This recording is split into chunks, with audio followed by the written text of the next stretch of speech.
इंदिरा जी की तारीफ की बात है कि उन्होंने कम से कम उस समय पाकिस्तान को 2 टुकड़ों में तो बांट ही दिया था। और अब टुकड़े में बंटने के बीएलए क्या कह रही है, बलूचिस्तान की लिबरेशन फ्रंट क्या कह रहा है, वो सीधे कह रहा है मोदी जी हम आपके साथ हैं, आप इधर से शुरू करिए, इधर से हम शुरू कर देंगे और इसको तबाह कर देंगे, खत्म कर देंगे। बलूचिस्तान लिबरेशन फ्रंट कह रहा है। अमेरिका ने दखल बनता भी नहीं है, उसका हम मानेंगे भी नहीं। भारत सरकार उसकी कर्जदार नहीं है, कोई ऋण नहीं है। अगर भारत ऋणी है, अपने देश के शहीदों का ऋणी है। अगर भारत ऋणी है तो उन 28 निर्दोष निहत्थे लोगों की जो मौत हुई उनका ऋणी है। अगर भारत ऋणी है, अगर कर्जदार ऋणी है, सरकार कर्जदार है, तो पुलवामा कांड में मारे गए अपने सैनिकों का कर्जदार है। अगर भारत कर्जदार है तो 26/11 में मारे गए निर्दोष मुंबई के लोगों का, तुकाराम का कर्जदार है भारत। अगर भारत कर्जदार है तो हमारे दिल्ली पुलिस के जवान जो दिल्ली हाई कोर्ट पर मरे, गेट पर मरे और संसद पर मौत हुई अंदर, उनका कर्जदार है भारत। अमेरिका का कभी कर्जदार नहीं हो सकता। भारत अपने देश के सैनिकों का कर्जदार है। भारत अपने देश की जल सेना, थल सेना, वायु सेना, एयर सर्विसेज का कर्जदार था, है और रहेगा। और उनके त्याग की वजह से हमारा तिरंगा लहराता है, राष्ट्रीय ध्वज लहराता है। IC 813 का मैं पैसेंजर था। श्री गोपाल गुप्ता गोपाल जर्दा की कंपनी के मालिक थे। मैं उनका लीगल एडवाइजर होने के नाते साथ गया था काठमांडू, उसी जहाज से। वही जहाज वापस होके आता है, 814 बन के आया, हाईजैक हुआ पूरी तरह से। उसके बाद अजहर मसूद और इन सबको छोड़ा गया। वो भी गलती थी, मैं उसको भी गलती मानता हूं, उसको ठीक नहीं मानता। हर सूरत में उन आतंकवादियों को जिनको छोड़ा गया उन्हें जेल में ही खत्म करना था और अपना जहाज भी छुड़ा लेना। तब अमेरिका कहां था? अमेरिका कहां था तब जब IC 814 का हाईजैक हुआ था? तब भी तो समझौता हो सकता था कि आतंकवादी नहीं छोड़े जाएंगे, आपका जहाज छोड़े जाए, मैं अमेरिका बैठा हूं।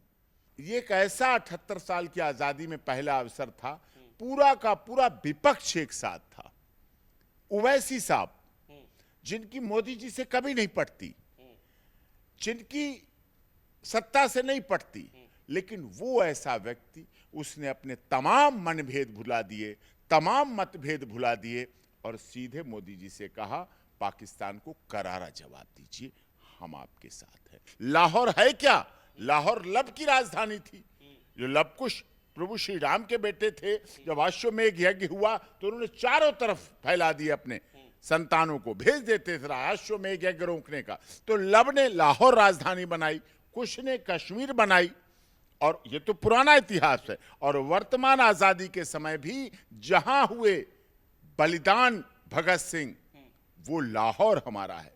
दोस्तों नमस्कार। भारत पाकिस्तान के बीच युद्ध विराम हो चुका है, सीज फायर हो चुका है, लेकिन सेना ने साफ संदेश दे दिया है कि ऑपरेशन सिंदूर जारी है। लेकिन सीज फायर होने के बाद देश में राजनीति तेज गति से हो रही है। कांग्रेस पार्टी पोस्टर लहरा रही है और बोल रही है कि हर कोई इंदिरा नहीं हो सकता। यानी कि सीज फायर के बाद देश में कई जगहों पर जनता में गुस्सा देखने को मिला, लेकिन सीज फायर के बाद क्या कुछ बदला, युद्ध विराम के क्या मायने हैं, इन्हीं तमाम मुद्दों पर बात करेंगे। और देश में जिस तरीके से राजनीति हो रही है, हालांकि सेना ने 2 टूक कह दिया है कि इस बार अगर कोई गलती करोगे तो पूरा साफ कर देंगे। इन्हीं तमाम मसलों पर बात करेंगे। आज मेरे साथ खास बातचीत के लिए वरिष्ठ वकील AP सिंह जी हैं। सर बहुत स्वागत है। सीज फायर हुआ, भारत पाकिस्तान के बीच युद्ध हुआ, भारतीय सेना पाकिस्तान में घुसकर मारी, कई आतंकी ठिकाने को तबाह कर दिया, लेकिन युद्ध विराम हुआ। युद्ध विराम होने से कांग्रेस पार्टी कह रही है कि हर कोई इंदिरा नहीं हो सकता। सबसे पहले तो युद्ध विराम पर पहली प्रतिक्रिया आपकी क्या है? नहीं, युद्ध विराम तो ठीक है, युद्ध तो किसी तरह से भी ठीक नहीं है। युद्ध होता आगे परमाणु, मेन हुआ क्या यहाँ पर, पाकिस्तान इतना हताश हो गया था, निराश हो गया था, क्योंकि पाकिस्तान की जो जान है ना, वो आतंकवादी लॉन्चिंग पैड पे है। आर्मी फलती है, फूलती है, बड़ी होती है केवल लॉन्चिंग पैड पे, जो उनके आतंकवादी ठिकाने हैं। आतंकवादी और पाकिस्तान की आर्मी दोनों सगे भाई हैं, एक ही चट्टे बट्टे हैं। तो जो उनका ये था कि अब लॉन्चिंग पैड ध्वस्त हो गए, एयर सर्विसेज जो उनका था वो ध्वस्त हो गया, तो उन्हें लगा अब कुछ नहीं बच सकता, अब तो बर्बाद हो गए हम। तो मरता क्या नहीं करता, तो वो परमाणु को एक्टिव करने जा रहे थे, परमाणु बम को। तो उस बात को लेके अमेरिका के राष्ट्रपति ट्रंप जी को लगा, विदेश मंत्री जी को लगा अमेरिका के, शायद ये बड़ा विनाश, बड़ा विध्वंस हो जाएगा, क्योंकि उससे बहुत लोग प्रभावित होते परमाणु हमले से। तो उन्हें लगा कि अब पाकिस्तान तो हताश है, क्योंकि सेना ने इतनी अच्छी तैयारी करके किया। पहले दौर में जो 7 मई की घटना रात 12 और 1 बजे के बीच हुई, 25 मिनट की हुई, उसमें उन्होंने सारे 9 जो मारे आतंकवादी संगठनों का आतंकवादी ठिकाने मारे गए। वो उनके मारने थे, उनके मरने थे, होना था। उससे वो इतना निराश हुए, जिसकी वजह से परमाणु की डर से अमेरिका ने भारत को कहे कि भारत और अमेरिका के अच्छे संबंध थे, तो उन्होंने उसको मान लिया। मोदी जी की बिल्कुल इच्छा नहीं थी, सेना की बिल्कुल इच्छा नहीं है, आज भी इच्छा नहीं है। अभी सच कहें तो अभी ऑपरेशन सिंदूर का पूरा काम नहीं हो पाया है।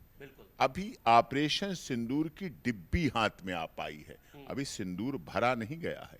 सिंदूर भरा तब जाएगा जब पूरा का पूरा पाकिस्तान से आतंकवाद नष्ट हो जाएगा। पाकिस्तान की मीडिया अलग अपना राग लाप रही है, वो अलग कह रही है। तो इस तरह से जो हुआ, शांति के हद से, हमारे देश के महावीर जयंती है आज, महावीर बुद्ध पूर्णिमा है बुद्ध जी की, तो गौतम बुद्ध के हिसाब से तो ठीक हुआ, बुद्ध पूर्णिमा से पहले शांति हो गई, लेकिन अभी पूरा बदला नहीं हो पाया है, और जो समस्या का समाधान है वो भी अभी नहीं हो पाया है। पाक ऑक्युपाइड कश्मीर है समस्या का जड़, उस जड़ को समाप्त करने के लिए भारत ने कमर कसी है, और आगे भी इस पर बेशक अमेरिका ने दखल दे दिया, लेकिन अमेरिका होता कौन है हमें दखल देने वाला? बात यहाँ पे लोगों में यही नाराजगी है कि आखिर ट्रंप क्यों मध्यस्थता कर रहा है। 28 लोगों की मौत हुई, 28 हमारे निहत थे, लोगों को आतंकवादियों ने मार गिराया। उस वक्त अमेरिका कहाँ था? 2 दिन पहले बोल रहा था कि हमारा कोई मतलब नहीं इससे, फिर अचानक से बीच में आता है। फिर 28 तो वो मरे, उसके बाद 16-17 पुंछ में मरे, सिख परिवार मरे, गुरुद्वारों पे हमला हुआ, चर्च पे हमला हुआ, मस्जिद पे हमला हुआ, मदरसों पे हमला हुआ। तो उसने जब पाकिस्तान को मौका मिला, जितना भी मिला, उसने तो बच्चों की भी हत्या की। उसने जम्मू जो यूनिवर्सिटी है उस पे हमला किया, उसने जम्मू के एयरपोर्ट पे हमला किया, उसने रिहायशी इलाकों में हमला किया, पुंछ के गुरुद्वारा, सिखों का जो धार्मिक स्थल होता है, चर्च और मस्जिद पे धर्म, मदरसे से बच्चे वीरान हुए, मदरसे का बच्चा मरा है। तो ये उसने जब अपनी हरकतें नहीं छोड़ी, तो हमें भी इस पर ध्यान नहीं देना चाहिए था। बिल्कुल अभी पाक ऑक्युपाइड कश्मीर पे झंडा फहराने का जो काम रह गया है, जिसको पाक अमेरिका कह रहा है हम समस्या का समाधान, इस समस्या नहीं, उन्हें अपडेट नहीं है, अमेरिका अपडेट नहीं है। अमेरिका ने कह दिया हजारों साल पुरानी समस्या। अरे आज़ादी अभी 78 साल हुए मिली, हमारा देश अभी 78 साल हुए, हजारों साल कहाँ से हो गया? उन्हें तो हवा में बोल गए वो। भारत भुगत रहा है, भारत ने पहलगाम भुगता, भारत ने पुलवामा में 40 अपने जवानों की शहादत को भुगता, भारत ने अपनी संसद पे हमला भुगता, भारत ने 26/11 में सैकड़ों निर्दोष लोगों की मुंबई जो एक आर्थिक नगरी थी उसमें हमले को देखा। और इतना ही नहीं, चाहे वाराणसी में हमला हुआ, दिल्ली हाई कोर्ट पे हमला हुआ, जयपुर की जैवरी बाजार में हमला हुआ, सीरियल बम ब्लास्ट हुए, जम्मू रेलवे स्टेशन पे हुआ, अमरनाथ में जाते हुए यात्रियों पे हमला हुआ, पीछे एक बस जा रही थी जम्मू की यात्रियों की, उन पर हमला हुआ। ये सारे एक लंबी फहरिस्त हो चुकी है। कांधार IC 814 का अपहरण होना कम नहीं बात थी, हाईजेक हो गया था हमारा विमान एयर इंडिया का IC 814। 813 जो बन के गया था इधर से, 813 बन के गया था, वही एयर में गया था उसके यात्री, मैंने टिकट आज भी रखा है। IC 813 का मैं पैसेंजर था, श्री गोपाल गुप्ता गोपाल जर्दा के कंपनी के मालिक थे। मैं उनका लीगल एडवाइजर होने के नाते साथ गया था काठमांडू उसी जहाज से। वही जहाज वापस होके आता है 814 बन के आया, हाईजैक हुआ पूरी तरह से। उसके बाद अजहर मसूद और इन सबको छोड़ा गया, वो भी गलती थी, मैं उसको भी गलती मानता हूं, उसको ठीक नहीं मानता। हर सूरत में उन आतंकवादियों को जिनको छोड़ा गया उन्हें जेल में ही खत्म करना था और अपना जहाज भी छुड़ा लेना। तब अमेरिका कहां था? अमेरिका कहां था तब जब IC 814 का हाईजैक हुआ था? तब भी तो समझौता हो सकता था कि आतंकवादी नहीं छोड़े जाएंगे, आपका जहाज छोड़े जाए, मैं अमेरिका बैठा हूं। नहीं, सवाल ये है ना कि आखिर भारत पाकिस्तान युद्ध के बीच में अमेरिका का क्या इंटरेस्ट है? डोनाल्ड ट्रंप क्यों कूद पड़े? हालांकि प्रधानमंत्री मोदी ने इस पर कोई प्रतिक्रिया नहीं दी है, उनका ट्वीट का रिट्वीट नहीं किया है, भले ही अपना पीठ थपथपा रहा हो पाकिस्तान। तो ऐसे आप बीच में अब्दुल्ला की शादी में बेगाना दीवाना, तो उसका तो यही अर्थ हुआ कि खाली अपने, बात तो दोनों में हुई। पाकिस्तान हताश हुआ, पाकिस्तान निराश हुआ। पाकिस्तान चाहता था कि पाकिस्तान के नागरिकों की मौत हो, पाकिस्तान कभी नहीं चाहता था उसके आतंकवादियों के हमले नाबूद किए जाए। पाकिस्तान नहीं चाहता था उसके आतंकवादियों के जो ठिकाने हैं, अड्डे हैं और जो ट्रेनिंग सेंटर वो नष्ट हों। वो चाहता था आम जनता मरे, आम नागरिक मरे, जिससे वो शोर मचाए। लेकिन भारत की सेना ने इतना सधा हुआ, इतना संयमित, इतना नियंत्रित, इतना तार्किक और इतना वैज्ञानिक तरीके से एयर जो हमला किया, स्ट्राइक की, वो निश्चित तौर पर सीधे सीधे टारगेट था आतंकवादियों के लॉन्च। और अजहर मसूद के 14 रिश्तेदार खत्म हो जाना, अजहर मसूद को कहना कि मैं क्यों नहीं मर गया, सोचिए उसकी रीढ़ की हड्डी। अबू जिंदाल जैसे बड़े आतंकी जो इन सब पुलवामा कांड में थे, जो इन सब कांडों में थे, उनको अंत किया। अभी असद अजहर मसूद बाकी रह गया, जिंदा उसे रहने का हक नहीं है, अब उसे सुसाइड कर लेना चाहिए था। लेकिन जो दूसरों को मारता हो वो उसे सुसाइड कैसे करेगा? वो तो मारने के लिए बना है, उसकी जिंदगी तो राक्षस प्रवृत्ति है और वो मार रहा है। भारत सरकार की सेना तैयार है, जल थल सल वायु सेना तैयार है। सबसे खुशी की बात, ये एक ऐसा 78 साल की आजादी में पहला अवसर था, पूरा का पूरा विपक्ष एक साथ था। ओवैसी साहब, जिनकी मोदी जी से कभी नहीं पटती, जिनकी सत्ता से नहीं पटती, लेकिन वो ऐसा व्यक्ति, उसने अपने तमाम मनभेद भुला दिए, तमाम मतभेद भुला दिए और सीधे मोदी जी से कहा पाकिस्तान को करारा जवाब दीजिए, हम आपके साथ हैं। पाकिस्तान ने कहा देश में, भारत में 2 नेशन थ्योरी दी, लेकिन सोफिया कुरैशी ने, कर्नल सोफिया कुरैशी ने, व्योमिका सिंह ब्रिगेडियर ने दिखा दिया कि तुम 2 नेशन की बात करते हो। आज भी इस देश में डॉक्टर APJ कलाम, शहीद अशफाकुल्ला खां, रजिया सुल्ताना, अब्दुल हमीद जैसे शेर बैठे हैं और शेरनी बैठी हैं, जो कि सोफिया कुरैशी ने बन के दिखा दिया। और सब कुछ हुआ, अच्छा चल रहा। अभी भी भारत सरकार भी कह रही, माननीय रक्षा मंत्री राजनाथ सिंह जी भी कह रहे, माननीय गृह मंत्री जी कह रहे, सब कुछ चाक चौबंद है, सही है। सीज फायर 5 बजे हो गया था, उसके बाद 8, साढ़े 8 और 9 बजे तक लगातार हमले होते रहे। पाकिस्तान ने सीज फायर का उल्लंघन किया, सीज फायर तोड़ता रहा। डोनाल्ड ट्रंप को पाकिस्तान ने ठेंगा दिखा दिया, लंबा वाला ठेंगा दिखा दिया कि तुम करते रहो, हम करते रहेंगे।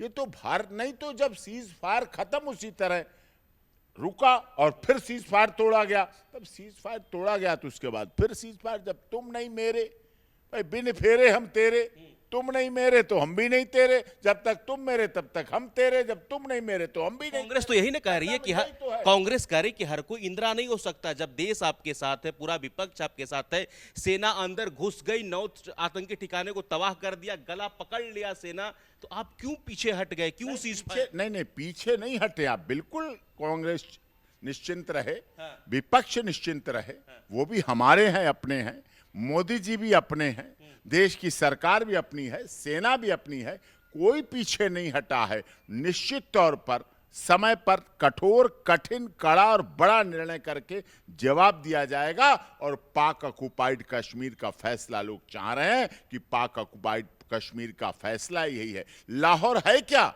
लाहौर लब की राजधानी थी। जो लव कुश प्रभु श्री राम के बेटे थे, जब अश्वमेघ यज्ञ हुआ तो उन्होंने चारों तरफ फैला दिए, अपने संतानों को भेज देते थे अश्वमेघ यज्ञ रोकने का। तो लव ने लाहौर राजधानी बनाई, कुश ने कश्मीर बनाई। और ये तो पुराना इतिहास है। और वर्तमान आजादी के समय भी जहां हुए बलिदान भगत सिंह, वो लाहौर हमारा है। भगत सिंह को लाहौर में फांसी दी गई। जहां हुए बलिदान भगत सिंह, वो लाहौर हमारा है। और जो लाहौर हमारा है वो सारा का सारा है। तो मतलब लाहौर में भी बहुत जल्द तिरंगा फहरने वाला है। होना चाहिए, बिल्कुल होना चाहिए। जब वहां से आतंकवादी आ रहे हैं, इंदिरा जी की तारीफ की बात है कि उन्होंने कम से कम उस समय पाकिस्तान को 2 टुकड़ों में तो बांट ही दिया था। और अब टुकड़े में बंटने के बीएलए क्या कह रही है, बलूचिस्तान की लिबरेशन फ्रंट क्या कह रहा है? वो सीधे कह रहा है, मोदी जी हम आपके साथ हैं, आप इधर से शुरू करिए, इधर से हम शुरू कर देंगे और उसको तबाह कर देंगे, खत्म कर देंगे। बलूचिस्तान लिबरेशन फ्रंट कह रहा है। वहां के लोग दुखी हैं, वहां के लोग परेशान हैं, वो हताश है, निराश है। वो भारत सरकार के साथ जुड़ना चाहते हैं, भारत की सरकार के साथ मिलना चाहते हैं, सारा कार्य करना चाहते हैं। तो निश्चित तौर पर ये होना चाहिए और इसमें गंभीरता से बात होनी चाहिए। भारत सरकार को इस पर ध्यान देना चाहिए। जल, थल, वायु सेना के सभी लोग मिले हैं। अमेरिका ने दखल बनता भी नहीं है, उसका हम मानेंगे भी नहीं। भारत सरकार उसकी कर्जदार नहीं है, कोई ऋण नहीं है। अगर भारत ऋणी है, अपने देश के शहीदों का ऋणी है। अगर भारत ऋणी है तो उन 28 निर्दोष निहत्थे लोगों की जो मौत हुई उनका ऋणी है। अगर भारत ऋणी है, अगर कर्जदार ऋणी है, सरकार कर्जदार है, तो पुलवामा कांड में मारे गए अपने सैनिकों का कर्जदार है। अगर भारत कर्जदार है तो 26/11 में मारे गए निर्दोष मुंबई के लोगों का, तुकाराम का कर्जदार है भारत। अगर भारत कर्जदार है तो हमारे दिल्ली पुलिस के जवान जो दिल्ली हाई कोर्ट पर मरे, गेट पर मरे और संसद पर मौत हुई अंदर, उनका कर्जदार है भारत। अमेरिका का कभी कर्जदार नहीं हो सकता। भारत अपने देश के सैनिकों का कर्जदार है। भारत अपने देश की जल सेना, थल सेना, वायु सेना, एयर सर्विसेज का कर्जदार था, है और रहेगा। और उनके त्याग की वजह से हमारा तिरंगा लहराता है, राष्ट्रीय ध्वज लहराता है। सर, सेना ने कहा कि पिक्चर अभी बाकी है। सेना टोटल 21 आतंकी ठिकाने बताए, जिसमें से 9 आतंकी ठिकाने को तबाह कर दिया, अभी बाकी बचे हुए हैं। और कल जब सेना प्रेस कॉन्फ्रेंस कर रही थी तो शिव तांडव के गूंज से प्रेस कॉन्फ्रेंस की शुरुआत हुई। मतलब कि पाकिस्तान में अभी तांडव बाकी है। देखिए, 12 जगह अगर 21 बनाए हैं, 21 टारगेट है, तो 12 तो बाकी हैं। अमेरिका से कह दें, साहब हम पाकिस्तान के लोगों को न छेड़ेंगे न छुएंगे, लेकिन आतंकवादी ठिकानों को न छोड़ेंगे, न छोड़ेंगे, न छोड़ेंगे, खत्म करके दम लेंगे। शहबाज अपने आप का पीठ थपथपा रहा है। भले ही झूठा मक्कार शहबाज को सेना ने जवाब दिया, सबूतों के साथ जवाब दिया, लेकिन पाकिस्तान के गलियों में, सड़कों पर रैलियां निकल रही कि हम तो जीत गए जी। हाँ, वो तो अपने यहाँ कुछ भी कर लें, वो तो इस तरह से अपना कुछ भी कर लें, अपनी पीठ थपथपा लें, अपना दिखावा कर लें, वो अपना, उनका अपना देश है। लेकिन सच्चाई ये है कि उनके एयरवेज तबाह हुए। सच्चाई ये है जो अजहर मसूद जैसे के रिश्तेदारों के 100 से अधिक आतंकवादी खत्म हुए। 100 से अधिक आतंकवादी दूसरे देश में टारगेट करना। कोई भी पाकिस्तान का जहाज भारत के किसी भी सेंटर को नुकसान नहीं पहुंचाया, सब हवा में ही मार गिराए गए। एक जगह पुंछ में नुकसान हुआ, गुरुद्वारा नुकसान हुआ और रजौरी में नुकसान हुआ। एक डीसी की मौत हुई, उससे कुछ मौतें हुई हैं निश्चित तौर पर। लेकिन उमर अब्दुल्ला साहब ने भी ठीक ही कहा कि ये कोई सीज फायर नहीं है। उधर सीज फायर 5 बजे चल रहा है और उधर जम्मू में ब्लैक आउट हो रहा है, ब्लास्ट हो रहे हैं, बम और गोला और बारूद के धमाके हो रहे हैं, आवाजें आ रही। ये कोई तुक नहीं बनती। तो सवाल है नहीं कि पाकिस्तान तो कुत्ते का दुम है वकील साहब, तो क्या पाकिस्तान का फाइनल इलाज होना चाहिए? हाँ, कुत्ते की जो दुम होती है, जो अच्छे लोग होते हैं, जो अच्छे कुत्ते पालने वाले होते हैं तो कुत्ते की दुम को काट देते हैं, जिससे कुत्ता दुम हिलाना बंद कर देता है और फिर वफादार बन के रह सके। कुत्ते की दुम में बेवफादारी होती, वो कहीं भी पूंछ हिला के बैठ जाता है और छिलियाने लगता है। इसलिए हमने बहुत से कुत्ते देखे हैं जिनकी पूंछें कतरी सीधी नहीं हो सकती। कुत्ते की पूंछ, मैं मानता हूं कि कुत्ते की पूंछ कोई सीधी नहीं कर पाया है, लेकिन मैं ये भी मानता हूं मेरे यहां भी कुत्ते हैं, मैंने अपने कुत्तों की पूंछें काट के रखी हुई हैं, काट के फेंक दी और कुत्ता सही चल रहा है। चलिए, बहुत धन्यवाद वकील साहब, आपने अपना बहुमूल्य समय दिया। Thank you so much.